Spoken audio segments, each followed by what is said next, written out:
Hello दोस्तों, मेरा नाम सरवन सिंह है और मैं स्टार्ट करने जा रहा हूँ एक सीरीज़ जो एनसीईआरटी के बुक्स पे बेस्ड होगा। जो मैथ का एनसीईआरटी का है क्लास 9 से 12 तक हम उसको सॉल्व कराएंगे और उसके एक एक चैप्टर हम पढ़ेंगे। ठीक है, तो क्लास 9 से हम स्टार्ट करने जा रहे हैं। तो क्लास 9 का पहला चैप्टर है जो है नंबर सिस्टम। उसके स्टार्ट करने से पहले मैं कुछ जो फंडामेंटल है नंबर सिस्टम के, मैं सोच रहा हूँ वो आपको समझा दूँ।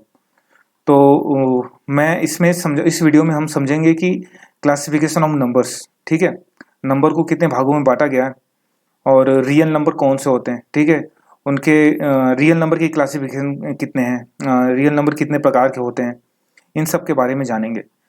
तो चलिए स्टार्ट करते हैं ये वीडियो।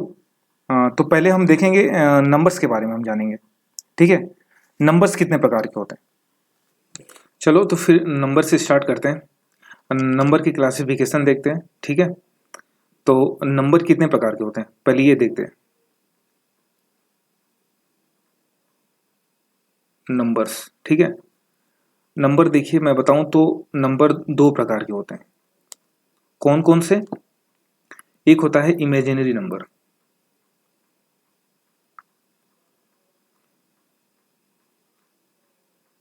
इमेजिनरी नंबर, ठीक है।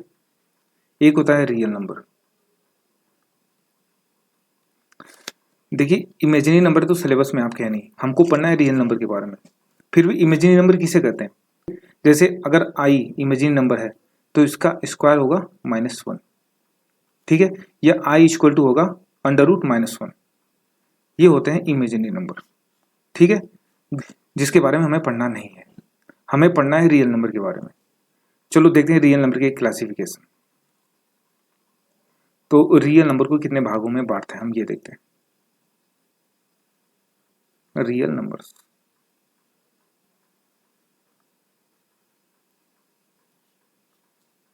देखो रियल नंबर्स को हम दो भागों में बांटते हैं। कौन कौन से? एक होता है आपका इंटीजर्स,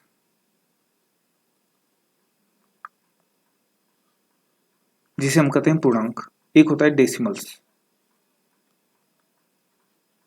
जो पॉइंट में आए, ठीक है।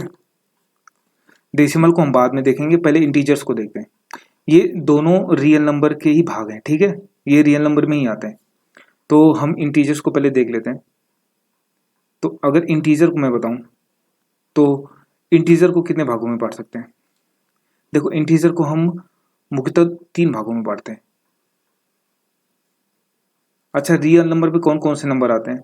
रियल नंबर पे जैसे होता है -1, -2, ये इन्फिनाइट तक होगा। फिर 0 आएगा, ये 1 होगा, 2 होगा, ये सारे रियल नंबर में आते हैं। एक टर्म्स और है जिसे नंबर लाइन कहते हैं।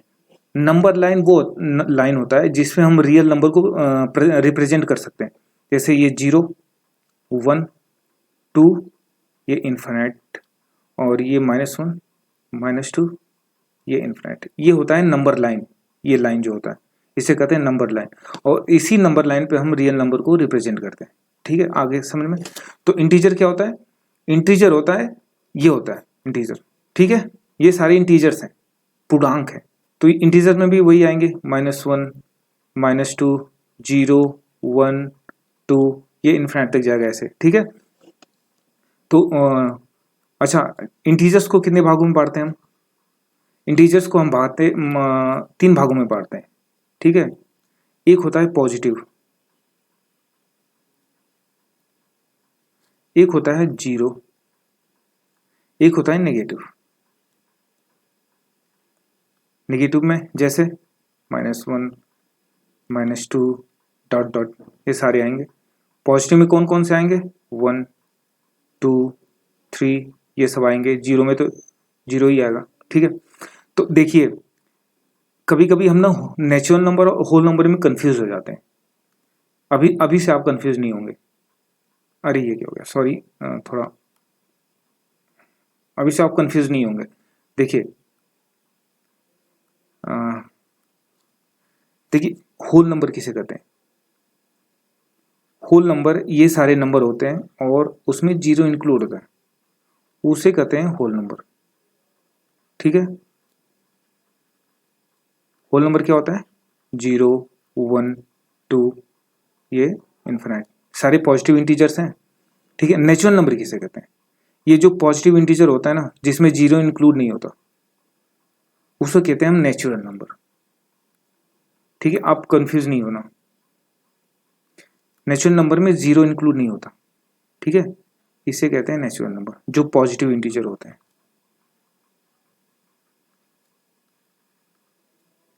ये होगा 1, 2, 3 इन्फिनिट, ठीक है। होल नंबर और नेचुरल नंबर में डिफरेंट मालूम हुआ आपको। इंटीजर मालूम हो गया, इंटीजर किसे कहते हैं और कितने क्लासिफिकेशन होते हैं। एक पॉजिटिव होता है, नेगेटिव होता है, जीरो होता है, ठीक है। हाँ, पॉजिटिव इंटीजर को क्या कहते हैं? नेचुरल नंबर, ठीक है। पॉजिटिव इंटीजर प्लस जीरो को क्या कहते हैं? होल नंबर कहते हैं। ये भी मालूम हो गया। एक बात और बता रहा हूँ, ये जो इंटीजर होते हैं ना, इन्हें हम रेशनल नंबर भी कहते हैं। रेशनल नंबर किसे कहते हैं? जिसे हम पी अपॉन क्यू के रूप में लिखते हैं, वो पी अपॉन क्यू, जैसे 1/2, ठीक है।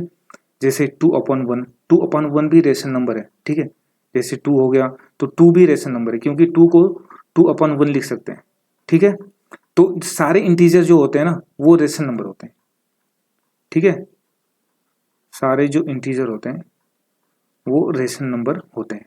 ये आप मतलब ये आपको मालूम होना चाहिए, ठीक है। लेकिन सारे रेशनल नंबर इंटीजर नहीं होते। जैसे 1/2 इंटीजर नहीं है, ठीक है। 1/2 आ जाएगा डेसिमल में, लेकिन इंटीजर नहीं है। सारे इंटीजर जो होते हैं 1, 2, 3, 4 ये रेशनल नंबर होते हैं, क्योंकि 3 को 3/1 लिख सकते हैं, 2 को 2/1 लिख सकते हैं, 4 को 4/1 लिख सकते हैं। तो पी अपन क्यू ग्रेड में हो गया ना। देखिए, रेशनल नंबर उसे कहते हैं जो क्यू की वैल्यू जीरो बस नहीं होना चाहिए। क्यू की वैल्यू कुछ भी हो जाए, लेकिन जीरो नहीं होना चाहिए। जो पी अपन क्यू होता है ना, क्यू की वैल्यू जीरो नहीं होना चाहिए, वरना जीरो हो जाएगा ना तो इन्फिनाइट हो जाएगा, तो रेशनल नंबर नहीं रहेगा, ठीक है। तो ये समझ में आ गया। अब डेसिमल को देख लेते हैं। डेसिमल को कितने भागों में बांटा जाता है ये देख लेते हैं। तो डेसिमल को भी दो भागों में बांटते हैं। कौन कौन से?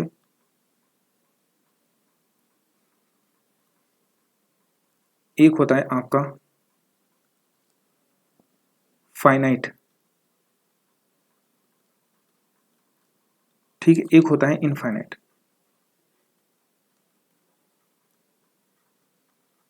अच्छा, इसे फाइनाइट की एक और नाम से जानते हैं, इसे इसे बोलते हैं टर्मिनेटिंग डेसिमल। अभी मैं बताऊंगा क्यों बोलते हैं।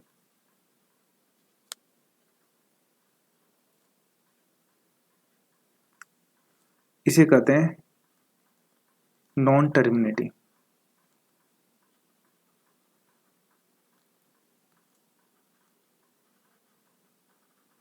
ठीक है। अच्छा, क्यों कहते हैं इसे फाइनाइट और या टर्मिनेटिंग?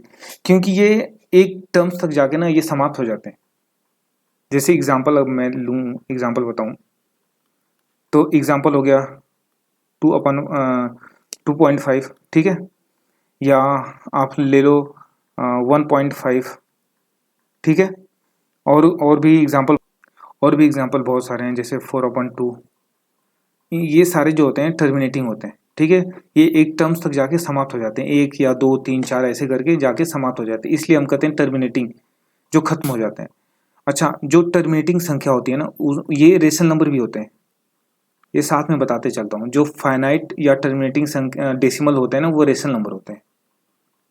क्यों होते हैं? क्योंकि इन्हें पी अपन क्यू के रूप में लिख सकते हैं। जैसे 2/5 को हम लिख सकते हैं ना अपॉन 10 या 5/2, तो ये पी अपन क्यू ग्रुप में हो गया। तो ये हो गए रेशनल नंबर, ठीक है। ये जो फाइनाइट और टर्मिनेटिंग संख्या टर्मिनेटिंग डेसिमल्स हैं, अब इनको देख लेते हैं। देख, ये भी दो भागों में बांटा जाता है। पहले इसको मुझे मिटाना पड़ेगा, क्योंकि जगह है नहीं, आप देख लीजिएगा बाद में। तो इसको मिटा देते हैं, फिर देखते हैं इसको थोड़ा इधर इधर लिख देते हैं। और टर्मिनेटिंग, ठीक है। चलिए इसे देखते हैं। इसे हम बोलते हैं, एक बार जगह बना लेते हैं। Non terminating. ठीक है, देखिए ये दो भागों में बांटा जाता है इनको भी। इनके एक भाग होता है रेशनल नंबर, एक होता है इरेशनल नंबर। कैसे, मैं बताता हूँ। जैसे कौन सा, जैसे ये जो इनफाइनाइट डेसिमल होता है ना, एक होता है जैसे एक निश्चित टर्म्स तक जाकर वो उनका रिपीटिशन होने लगे।